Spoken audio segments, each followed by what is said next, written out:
Giants Training Camp 2022 is presented by Ford, the official SUV of the New York Giants. It's time to get inside the Giants huddle. Huddle up. On Giants.com. Here we go. And the Giants mobile Get app. them in there. Let's go. Part of the Giants Podcast Network. Welcome to the Giants Huddle. I'm Paul Dottino, and today we'll hear from the newest members of the Giants Ring of Honor. As always, you can catch the Huddle on Giants.com/podcasts and all of your favorite podcast platforms. Running backs Joe Morris, Ottis Anderson, and Rodney Hampton, defensive end Leonard Marshall, running back receiver Kyle Rote, safety Jimmy Patton, and trainer Ronnie Barnes will increase the ring to 50 Giants legends when they go in on Monday night, September 26th against the Dallas Cowboys. Morris remains in the team's all-time top 5 with nearly 5,300 rushing yards, running for 48 touchdowns and 19 100-yard games. In typical fashion, the Super Bowl 21 champion credited others, specifically his offensive line of Benson, Ard, Oates, Godfrey, and Nelson. It's just something special to me because we came in, we did some things together as a team in '86. Think about this. Brad's in a tough situation with his hip now. You know, Carl went through all the stuff he's went through. Billy Ard, Bardos, Chris Godfrey. Those guys made that possible for me. And, it's just for me. I never did it alone, and you know that. It was about my teammates. Rodney Hampton is still in the Giants' all-time top 3 with nearly 6,900 yards rushing, including 49 touchdowns and 17 100-yard efforts. The Super Bowl 25 champion expressed great appreciation for the honor. Oh, man, this is going to be special. Knowing I'm from Texas, I'm going to have be home with all my Giants fans because they the one made it possible for me. All the cheering, like you told me one thing, you remember the Giants fans going to be here. When you're doing good, they're going to cheer you. And when you're not doing your job, you're going to hit also. So it's just going to be special for me, man. Just being seen my name. They're going to be there forever. And my family and kids and probably their kids can come to the stadium and always see my name. So they're going to be very special to me. Leonard Marshall was a key pass rusher during both the Super Bowl 21 and 25 title runs, on his way to nearly 80 sacks as a Giant. He's always valued the franchise's history and is grateful to have been a part of it. I knew who Erich Barnes was. I was good friends with Erich and Violet. I knew who Dick Lynch was. I knew who Sam Huff was. When I left the team in my travels and joined the Jets and then joined the Redskins, I'll never forget it. Sam Huff was the first guy I saw when I walked in the Redskin building. And he said, "I'm going to unretire my number, so you can wear it here as a Redskin." That was a huge honor for me. So I said to Sam, "I'm going to know you the rest of my life, probably the rest of your life."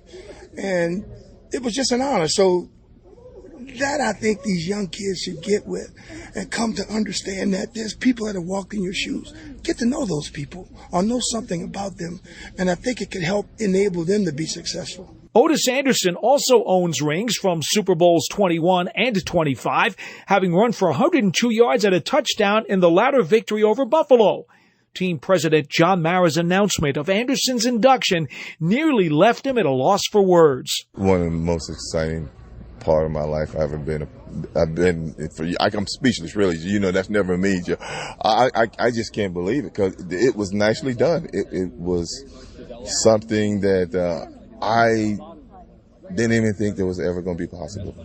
And the reason why I said that is because I knew I was a Cardinal for so many years and owned all the records in St. Louis history, our Cardinal history, and I understood the process. The process, if you're not really drafted here, I didn't think that was ever an issue. So I didn't know. I didn't think that was going to ever happen. I didn't program my body or my mind to think that I was going to one day be part of Giant tradition and the legacy of what Giants is all about. When John say once a Giant, always a Giant, that really resonated now more than anything else because the work that I put in to make the Giants organization what it is, and the men who I play with, make them proud to be a Giant, to wear that uniform. That's what I told those kids. That uniform means a lot, and and to be part of that Ring of Honor, man, it's a great honor, One of the all-time great. I'm in Miami, great Ring of Honor. The Cardinals just put me in the St. Louis Hall of Fame. I just got the Ring of Honor. Canton, here he comes, Joe. Canton. It's like what they say about champions, and Parcells used to say it. Once you did it, you done it, and they can't take it away. That's right. That's right. And that's what you're finding out. As my journey moved forward, unexpected accolades are coming, and I'm just taken away with it. And I just appreciate people remembering, people understanding the work that me and all my teammates put in to be the best, because that's what you always want to be. You want to be the best. And when your team select you to be in that part, it's telling you that everything you did right. You represented the organization. You made good choices. You did everything that is expected when you put on that uniform. That's why I take it. That's what I take from it. And I just feel honored that I could have done that. Ronnie Barnes is a member of the National Athletic Trainers Association Hall of Fame and has been with the Giants since 1976. The late Kyle Rote was drafted as a running back and became a Pro Bowl receiver. He played in 4 NFL title games with the Giants and won a ring in 1956. Late safety Jimmy Patton was a 5-time All-Pro who played in 5 championship games with Big Blue and was part of the 56 title run. Congratulations to these 7 men, the latest inductees into the Giants Ring of Honor. Giants season tickets are on sale now for the 2022 season. In addition to ticket savings, membership benefits include access to exclusive events, experiences, pre-sales, and more. You can lock in your seats starting at just $100. Call 888-NYG-1925 or visit Giants.com/tickets for more information. But what about the current edition of Big Blue, now in its first season under GM Joe Shane and head coach Brian Daboll? Ottis Anderson says only time will tell. You're right. The jury's still out on whether or not these guys are going to be able to execute the new system.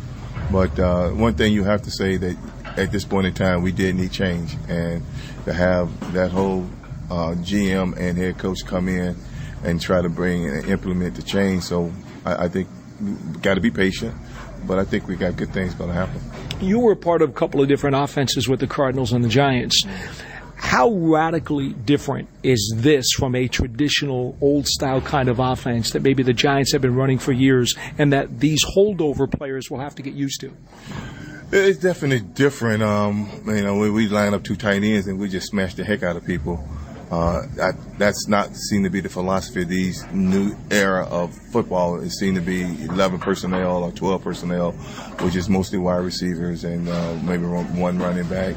And that seemed to be the league way of speeding the game up and making the game more scoreable. Unlike our game was long and boring, but that's how we did it. That's what wins championships. You got a ring that way. Yeah. Got a couple of rings. Got 2 rings that way. So it's going to get used to us old guys looking at what they're trying to do now, because we like, if it ain't broke, you don't fix it. And we have been successful with, and the team behind us, the one that Eli had, has been successful with the 2 big backs, and they're just pounding the ball down there, 2 tight ends sometimes. And so now again we got this new flair, this open offense, and it's going to be interesting to see what happens. The quarterback becomes much more important because he's got to deliver a lot more passes and he's got to read a lot more, and him and the receivers have to be on the same page, and they've got so much flexibility in this offense. What do you see in Daniel Jones that makes you believe he can take it to another level with a newfangled scheme? Well, I'm a fan of Daniel Jones. I think when you look back at where he was drafted and you look at the people who vouched for him, Eli, Peyton, and Archie, because he was in their school. So I think we got the best of the litter when it came down to that. I think the system that he had wasn't conducive to him, and that's why he wasn't as successful. I think he lost, like all the rest of them, and Barkley would say the same thing. They lost faith in the offensive line as far as what they was capable of doing.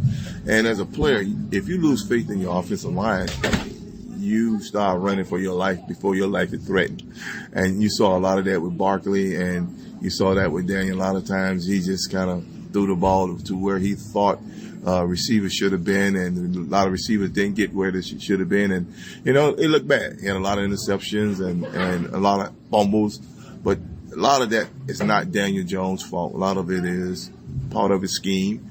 Another part is everybody not being on the same page. So hopefully, with Brian's offense, the way he's mastermind it, I think we got a chance to see something different. And, right now we hoping for anything based on what we saw the last 5-6 years. So. It looks as though he'll be doing some more rollouts, more moving pockets and that kind of stuff. I don't necessarily know if he's going to actually rush the ball more. We know Josh Allen did a lot of that when he was with the Bills. I think when you put your quarterback at risk as a running back, then you put yourself at risk of him not making it through the whole season. That don't last long. You get away with it for 2 or 3 weeks, but overall, if he's your decision maker, he's the one that make your offense go, then you can't put him at risk. But then again, why do you put all this money into running backs if you're not going to use it? Okay, quarterback called quarterback. Stand back there, throw the ball. Running backs are running backs.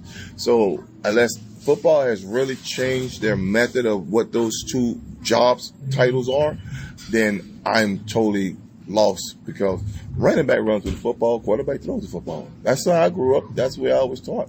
And the only time the quarterback actually ran with the football was when a play broke down and he saw an opportunity to make something special happen. Other than that, he stood back there and threw the ball. Sim did it very well. Well, speaking of running backs, Saquon Barkley, after a couple of years of really being banged up, has had a healthy offseason for the first time in a while and looks as though he's as spry as ever and has all of his tools operating at maximum efficiency.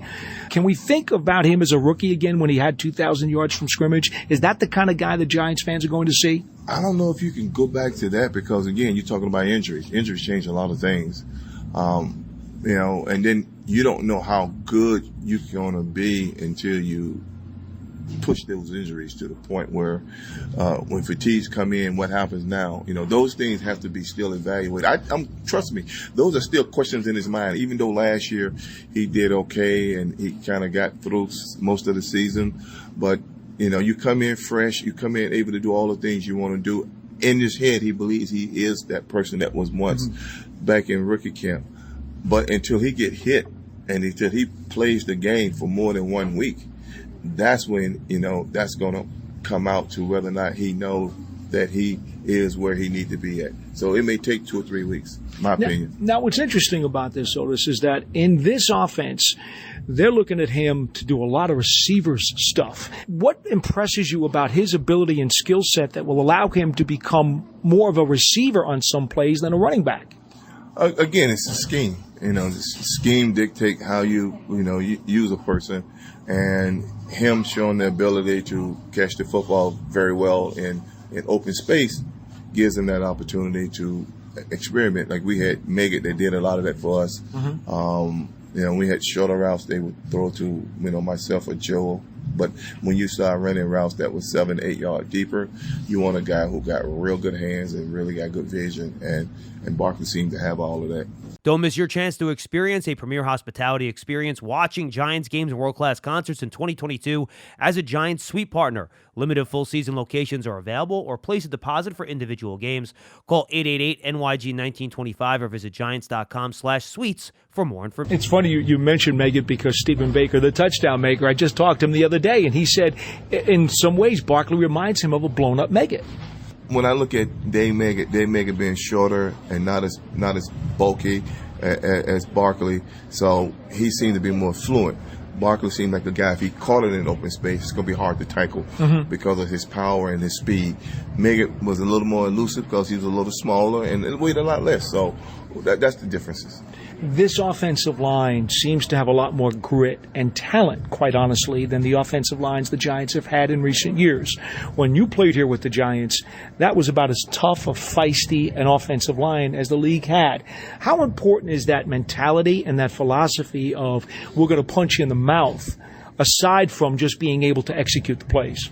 Well, you need some dogs on your line. You need somebody who's going to fight and going to have that grit, like you say. And it starts with that O-line. Somebody got to take that initiative. Somebody got to be that leader that when you line up in front of the person in front of you, you and the rest of them guys, y'all got work to do. You got a job to do, and you're going to make it happen. So I don't know if they have that yet, but like what you're saying, They ain't hit nobody yet. This practice. You know what I'm saying? In practice, we all look good in practice. That's like shooting basketball. Everybody looks good shooting the ball until somebody put their hand in your face. So preseason, again, it's like practice. It's an upscale practice. You're going to get a chance to see some of the pieces of what you're trying to execute. But I wouldn't get excited about preseason games because it's preseason games. They don't count. Week 1, that's when we're going to know what we got. Week 2, that's what we're going to know. So until then, I'm going to hold my accolades on the whole team until I see 2 or 3 games. What is your initial impression, again, understanding that you won't grade them until you get to the regular season, of this wide receiving core? I do like what I see, and based on what it used to look like, they get an A. They get an A.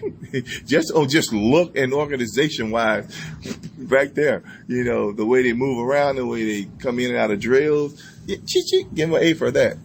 Everything else got to still be seen. All right, one of the things that they have definitely employed here, a lot of pre-motion stuff before the snap, a lot of schematics going on, as opposed to just lining up and taking it to somebody.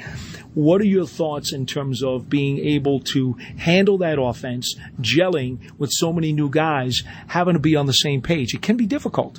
Well, what they're trying to do when you have a lot of motion is they're trying to get a quarterback an opportunity to understand the coverage. And that makes his job easy when he moves people around. If somebody follow, then it could be man to man. If he goes and nobody follow, that means zone. Football's simple.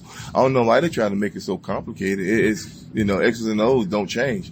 But, it's these geniuses, coordinators that try to make the game more than what it is. But, again, it helps the quarterback. It helps everybody that understands what's going on, and it makes the read route-wise and quarterback to receiver-wise on page.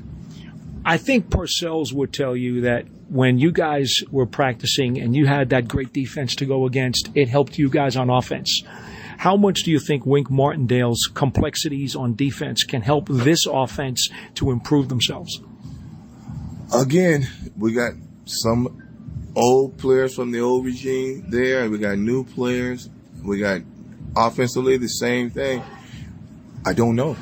I really don't know. I can't really say because of, they're still learning. They're still trying to figure it all out. Remember, these are new coaches and a whole new offense, a whole new defensive scheme. I don't think they roll over anything from the past regime of people who had here. So everything is new. And when you got new stuff, you're going to have mistakes. You're going to have quite a few mistakes. But hopefully those mistakes not, real critical ones, because if you look at the Giants last year, there were 7-8 games that they were leading in the fourth quarter that technically, should have won, but did not. So I'm hoping that they know how to finish. That's the whole thing. Can you finish? To lead 3 quarters means nothing. Can you win the fourth when time needed, and when you need for your team to secure the clock when they have the ball and not give it back to the other team's offense? Those are the things that I'm looking for, that I need to see, and can't wait to see is, can we do those little tangibles? Let me ask you to put your running back hat on again. Mm-hmm. You go up as another team against a Wink Martindale defense where he's got 7 guys up on the line. He's blitzing safeties. He's blitzing corners. He's got guys coming from all over in any gap on any given play. How much of an issue is that for an offense to deal with?